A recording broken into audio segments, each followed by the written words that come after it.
Audio Jungle.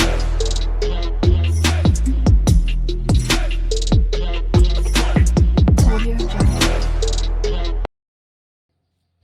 Hello students, welcome to my channel Shakti Vidya academy. इस video में हम solve करने वाले हैं आपका लेसन क्लास 10th का लेसन फर्स्ट एक्सरसाइज 1.3 जो आपका दिया हुआ है।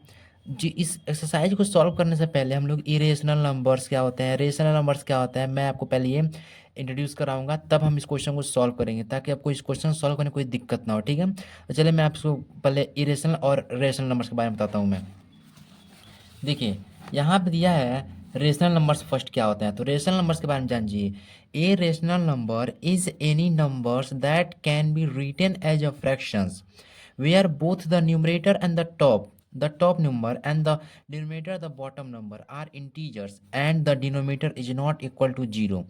देखिए, इसका मतलब ये है कि रेशनल नंबर एक ऐसे नंबर होते हैं जिसको हम लोग कैस किस फॉर्म में लिख सकते हैं, फ्रैक्शन के फॉर्म में। फ्रैक्शन का मतलब होता है भिन्न के रूप में। ऐसे मैं आपको बता दूं, जैसे ये लिखिए, मान लीजिए मैं यहाँ पे लिख रहा हूँ 2/5। ये क्या है? एक टाइप का फ्रैक्शन ही तो है। ये किसके फॉर्म में लिख रहे हैं हम? फ्रैक्शन के फॉर्म में, यानी एक रेशनल नंबर है। और देखिए कंडीशन क्या है, वेयर बोथ द न्यूमरेटर, यानी बोथ ऊपर का जो पार्ट होता है उसे हम लोग बोलते हैं न्यूमरेटर, और जो नीचे का पार्ट होता है इसको बोलते हैं हम डिनोमिनेटर। यानी जो ये दोनों न्यूमरेटर और डिनोमिनेटर जो है ना, वो क्या होने चाहिए? आर इंटीजर्स, इंटीजर होने चाहिए। देखिए, अब इंटीजर क्या होता है? -1, -2, -11, 0, 1, 4, 3, ये सब होते हैं इंटीजर्स। ऐसे नंबर्स जिनको हम सही तरीके से नंबर लाइन पर रिप्रेजेंट कर सकें, वो निगेटिव नंबर जीरो को मिलाकर और पॉजिटिव नंबर्स वो इंटीजर होते हैं। यानी ये 2/5 क्या है? ये एक इंटीजर्स है। ये दोनों 2 और 5 आपस में इंटीजर हैं। And the denominator is not equal to 0। तो ये तो दोनों पहले न्यूमरेटर इंटीजर्स होने चाहिए। अगर यहाँ पे मैं माइनस लगा देता हूँ तभी भी एक रेशनल नंबर है। समझ में आ गया ना? यहाँ पर माइनस लगा दूँ तभी भी एक रेशनल नंबर है, यानी ये इंटीजर्स हो सकते हैं। और यहाँ पे दिया है and the denominator is not equal to 0, यानी जो नीचे का पार्ट है वो किसके इक्वल नहीं होना चाहिए? 0 के इक्वल नहीं होना चाहिए। यानी अगर मैं -2/4 लिख दूँ तो चलेगा, ये एक रेशनल नंबर है। लेकिन मैं -2/0 नहीं लिख सकता। नीचे 0 नहीं होना चाहिए। बस कुछ भी हो जाए, नीचे 0 नहीं होना चाहिए।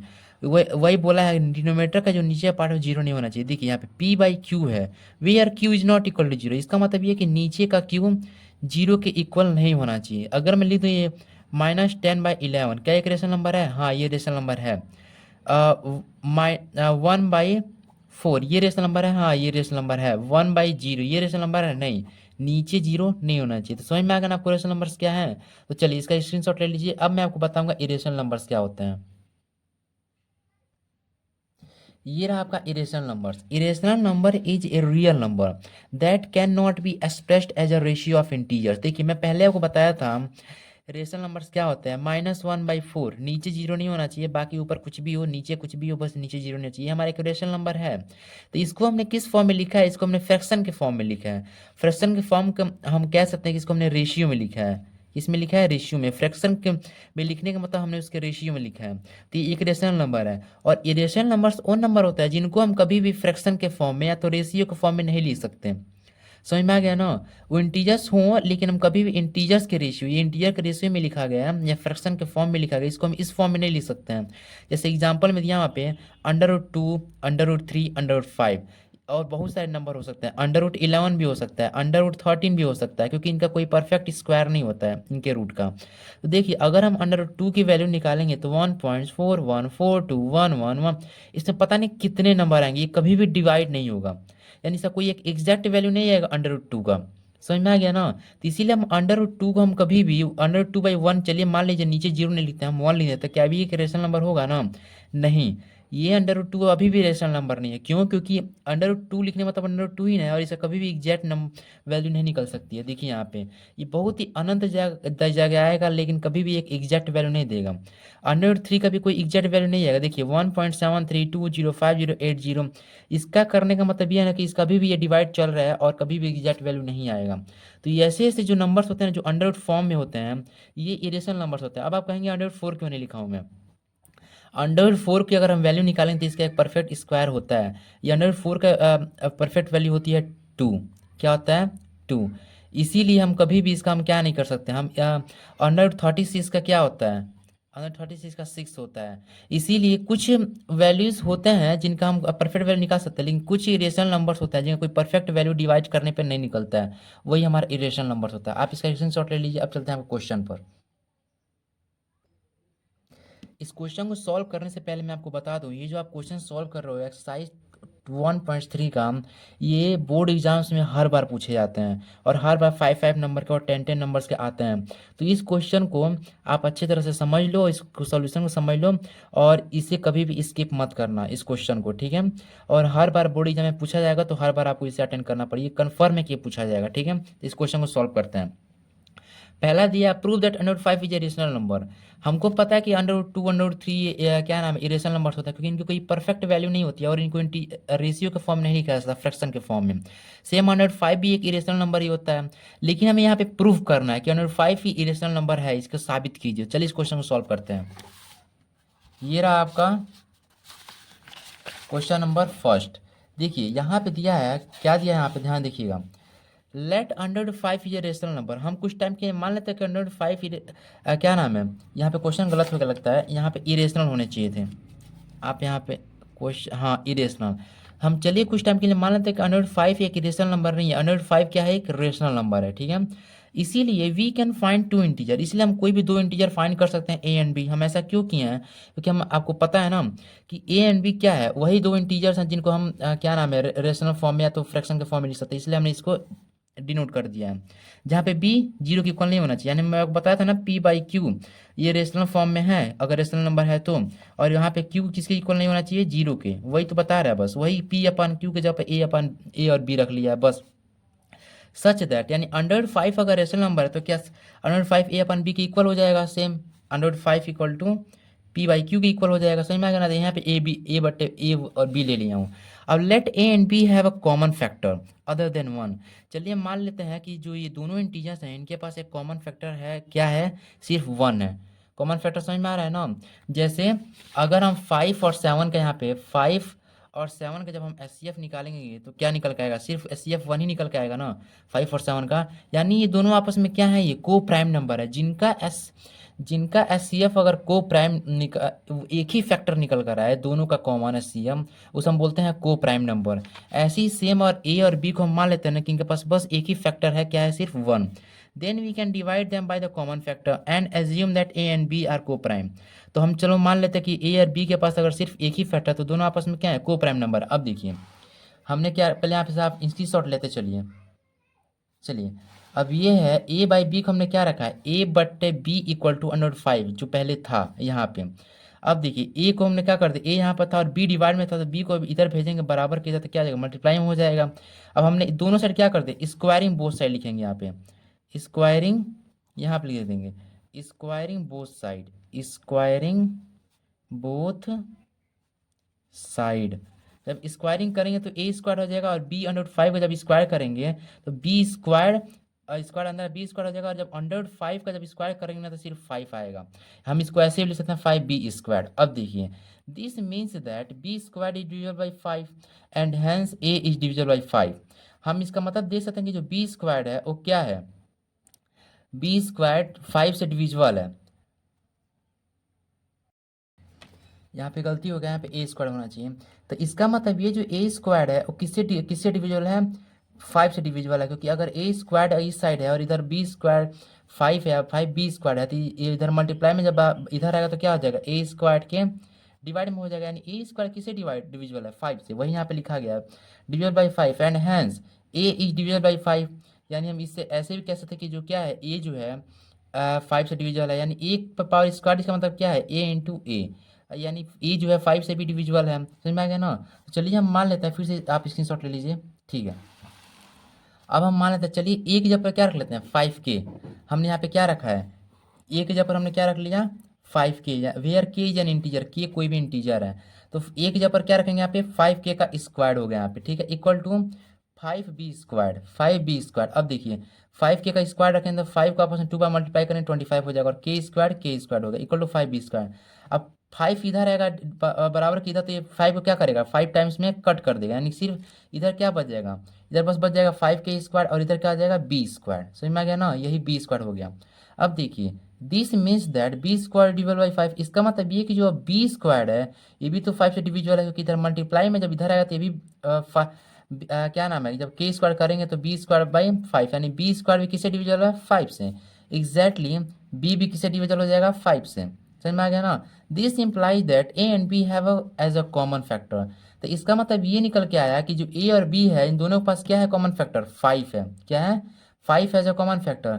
लेकिन हमने पहले देखा था कि a और b अगर हम इंटीजर्स ले रहे हैं रेशनल नंबर करने पर, दोनों क्या है आपस में, दोनों तो कोप्राइम है, जिनके पास सिर्फ एक एससीएफ होगा, एक ही कॉमन फैक्टर होगा। लेकिन यही हम आगे बता रहे हैं, and this is a contradiction. Contradiction से होता है खंडन करना, ये विरुद्ध है किसके, कि to the fact that a and b are coprime number. तो इसका मतलब जो ने ए और बी इंटीजर्स लिया था उसके पास सिर्फ एक ही को प्राइम नंबर होना चाहिए था। समझ में आ गया ना। ये दोनों तो क्या है एक ही, ये तो को प्राइम है, तो इनके पास अगला कहाँ से 5 कॉमन फैक्टर आ गया। Hence under 5 can not be express as 5 upon q. इसका मतलब ये जो अंडर 5 है ये कभी p अपॉन क्यू के फॉर्म में नहीं एक्सप्रेस किया जा सकता, और it can be said that under 5 is irrational number. इसीलिए हम कह सकते हैं कि अगर अंडर 5 p अपॉन क्यू के फॉर्म में एक्सप्रेस नहीं किया जा सकता, यानी ये क्या है, ये कन्फर्म है ये रेशनल नंबर ना होगा, इरेशनल नंबर है। बस आपका ये क्वेश्चन सॉल्व हो गया। देखिए ये थोड़े थ्योरेटिकल क्वेश्चंस हैं, इसको समझने में थोड़ी बहुत दिक्कत होती है, तो इसलिए आप नहीं समझ के थोड़ा इसको याद भी कर लेंगे, थोड़ा समझ भी जाए तभी आप क्वेश्चन सॉल्व कर सकते हैं, लेकिन इसको कभी स्किप मत कीजिएगा। ठीक है, तो स्क्रीनशॉट ले लीजिए, आप अगले क्वेश्चन पे चलते हैं। तो ये रहा आपका क्वेश्चन नंबर सेकेंड, लिखा है prove that 3 + 2 under root 5 is irrational number. यानी हमें जो दिया है 3 + 2 अंडर 5 इज इरेशनल नंबर, इसको हमें इसी हमें चीज़ को प्रूव करना है कि इरेशनल नंबर ही है। ठीक है, चलिए ये रहा आपका क्वेश्चन नंबर सेकेंड, ये रहा आपका क्वेश्चन, ये रहा आपका सॉल्यूशन। देखिए लिखा है let us assume to the contrary that 3 + under root 2 is rational. यानी हम कुछ समय के लिए मान लेते हैं ये तो इरेशनल है, सबको पता है, बस हमें इस बात को प्रूव करना है। तो हम कुछ समय के लिए मान लेते हैं कि 3 + अंडर रूट 2 क्या है, रेशनल नंबर है। अगर ये रेशनल नंबर में है तो p/q के फॉर्म में लिखा जा सकता है। तो p/q की जगह पर हम क्या रखेंगे, that is we can find coprime a and b। तो हम p/q की जगह क्या रख लिए a और b, p की जगह पर a और b की q की जगह पर b। जो b 0 के इक्वल नहीं है, यानी q 0 के इक्वल नहीं होता था, सेम वही कहानी है। सच दैट यानी 3 + 2 अंडर 5 किसके इक्वल हो जाएगा, a/b के। अगर ये रेशनल नंबर होगा तो इसी के इक्वल हो जाएगा a/b के या p/q के। अब देखिए 2 under 5 equal to a upon b minus 3, ये +3 बराबर के इस साइड पॉजिटिव में था तो इधर क्या जाएगा माइनस में चला जाएगा, और इस साइड यही बच गया। अब देखिए 2 under 5 equal to a minus 3b upon b, हमने इसका नीचे का एलसीएम ले लिया, इधर ऊपर जाकर मल्टीप्लाई कर दिया, यानी a minus 3b upon b equal to, अब ये 2 अंडर 5 के मल्टीपल में है तो जब इस साइड आएगा तो क्या हो जाएगा डिवाइड में चला जाएगा, यानी under 5 equal to a minus 3b था अपॉन b था, अब इस साइड आ गया तो डिवाइड में चला गया, यानी ये इसको 2 इन दोनों को क्या कर रहा है डिवाइड कर रहा है।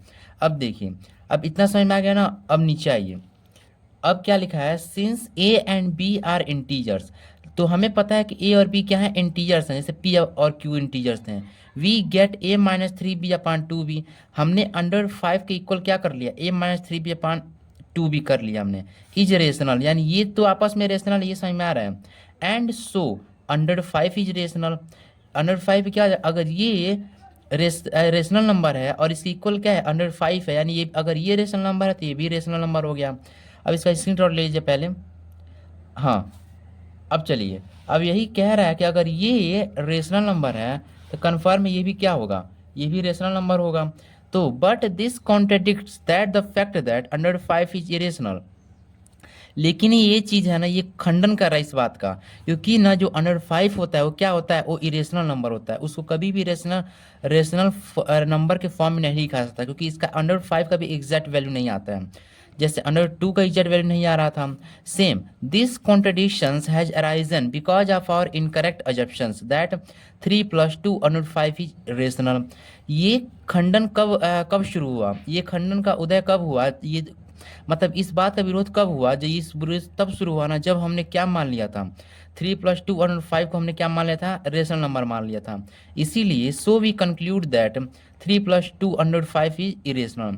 तो इसीलिए हमारा जो कंक्लूजन निकल कर आया, ये निकल कर आया कि 3+2 क्या है, एक इरेशनल नंबर है। समझ में आ गया ना। तो ये आपका है पूरा, इसका स्क्रीनशॉट ले लीजिए। अब चलते हैं आपके अगले क्वेश्चन पे। हमारा अगला क्वेश्चन दिया हुआ है, prove that the followings are irrational. यानी फिर से हमको वही काम करना है, जो हमें इन सब चीज़ों को हम बस हमें प्रूव करना है कि ये सब इरेशनल नंबर हैं। तो चलिए इसको भी हम लोग, ये सब थ्योरीज हैं, थ्योरम्स हैं, इसी के अकॉर्डिंग हम इसको सॉल्व करेंगे। ठीक है, चलिए फिर से ये रहा आपका question number third. Question number third ये रहा, ये भी सेम उसी तरह, इसमें भी कुछ और है नहीं। चलिए यहाँ पे दिया है, लेट अस अज्यूम, हम फिर से अज्यूम कर लेते हैं हमारा 1/√2 क्या है, एक रेशनल नंबर है। That is we can find coprime a and b. तो इसलिए हम क्या कर सकते हैं, हम फाइंड कर सकते हैं, या तो इंटीजर मान लेते हैं या को प्राइम मान लेते हैं ए और बी। जो बी नीचे का जो पार्ट होगा क्या होगा, जीरो के इक्वल नहीं होता है, जैसे सेम रेशनल नंबर होता था। सच दैट ये 1/√2 किसकी इक्वल हो जाएगा, ए बटे बी के। अब therefore B equal to, B इधर आ गया, डिवाइड था तो मल्टीपल में चला गया, और ये √2 उधर चला गया, तो √2 अपॉन बी इक्वल टू √2 ए हो गया। अब देखिए √2 इधर मल्टीपल में था, इधर आ गया ए, तो √2 equal to b upon a, इसको ऐसे लिख सकते हैं। तो since a and b are integers, तो हमें क्या निकल के पता चल रहा है, हमें ये निकल के पता चल रहा है ए और बी तो इंटीजर्स थे, we get b upon a is, हमें क्या, पहले इतना आप स्क्रीनशॉट ले लीजिए। अब देखिए तो हमें क्या मिला कि जो बी अपॉन ए मिला, हमारा क्या मिल रहा है, हमारा बी अपॉन ए क्या है, रेशनल है। And so √2 is rational number. अगर बी अपॉन ई यही ना था हमारा, √2 इक्वल टू बी अपॉन ए यही आया था, तो बी अपॉन ए एक इंटीजर है, तो ये आपस में रेशनल नंबर हो गया, और ये इसके इक्वल यानी कन्फर्म ये भी रेशनल नंबर हो गया। सो यही बात यहाँ बोला जा रहा है। But this contradicts that the fact that √2 is irrational. लेकिन इस बात का ये विरोध कर रहा है, क्योंकि जो हमारा √2 होता है वो क्या होता है, इरेशनल नंबर होता है। दिस एजप्शंस, दिस कॉन्ट्रडिक्शंस है अराइजन। इस कॉन्ट्रडिक्शन का विरोध का उदय कब हुआ, ये तब हुआ जब हमने ये मान लिया था कि 1/√2 क्या है, कि रेशनल है। So we conclude that √2 is rational, यानी ये प्रूव हो गया कि हम जो √2 होता है क्या, so we conclude that 1/√2 is rational, यानी हमारा क्या निकल के आएगा कि √2 हमारा क्या है, इरेशनल नंबर है। इसका भी स्क्रीनशॉट ले लीजिए। अब चलते हैं अगले क्वेश्चन पे। फिर से वही आपका दिया है अगला क्वेश्चन, 7/5 को हमें प्रूव करना है कि इरेशनल है। इसको भी हम मान लेते हैं किसके अकॉर्डिंग, ये भी हम इसको रेशनल मान लेते हैं। अब फिर से हम क्या करेंगे, हम ए एंड बी को प्राइम नंबर लेंगे, जो बी जीरो के इक्वल नहीं होगा। इस तरह क्या हो जाएगा, 7 × 5 = a/b, यानी रेशनल नंबर की इक्वल हो जाएगा। अब √5 के मल्टीपल में 7 है, तो जब बराबर के इधर जब 7 छोड़ के जाएगा तो कहाँ चला जाएगा, डिवाइड में चला जाएगा, यानी a/7b हो जाएगा √5 इक्वल टू। अब देखिए सिंस ए एंड बी क्या थे, आपस में इंटीजर से, तो ये क्या हो गया, हमें क्या मिला, a/7b मिला, जो क्या है, एक रेशनल है। ये रेशनल नंबर है, लेकिन किसके इक्वल है, यानी √5 के इक्वल है, तो √5 भी क्या हो जाएगा, रेशनल हो जाएगा। एग्जैक्टली स्क्रीनशॉट ले लीजिए पहले।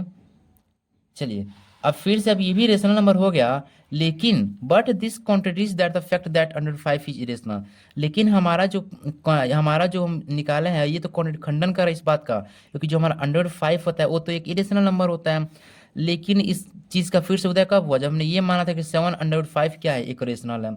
सेम वही तभी हम कह सकते हैं कि तो ये हमारा जो हम एजप्शन किए थे, हम सपोज किए थे, वो हमारा क्या है, सरासर गलत है।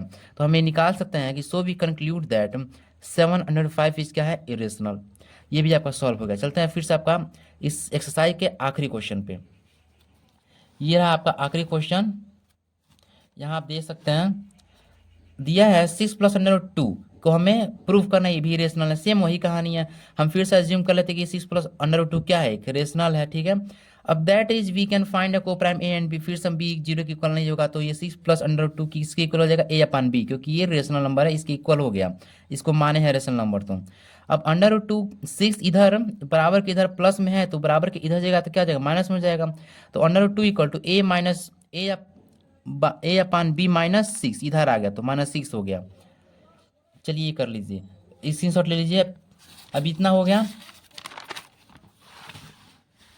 फिर से वही कहानी दिया है कि सिंस ए एंड बी तो integers, we get a minus b minus six, a upon b minus six is rational. तो a और b तो इंटीजर्स है, तो हमने क्या मिला, a minus b equal a upon b minus six मिला, जो ये क्या है, रेशनल है। सो अंडर रूट टू भी क्या हो गया, रेशनल हो गया। But this contradicts the fact that under root two is irrational. This लेकिन हमको ये बात पता है कि अंडर रूट टू तो क्या है, एक इरेशनल नंबर है, तो ये minus b minus six rational कैसे हो सकते हैं। This contradiction has arisen because of our incorrect assumption that six plus under two is rational. इस प्रकार हमें क्या मिल गया कि हमें ये मिलता है कि सिक्स प्लस अंडर टू क्या है, इरेशनल है। ये सब अच्छी तरह से लिख लीजिए और समझ जाइए और याद भी कर लीजिए, याद भी कर लेंगे तो और अच्छा रहेगा, क्योंकि ये सब प्रूव करने वाली चीज़ें जल्दी समझ में नहीं आती हैं, ठीक है। अब ये आपका एक्सरसाइज कंप्लीट हो चुका है, अब हम अगले वीडियो में एक्सरसाइज 1.4 सॉल्व कराएंगे। Thank you.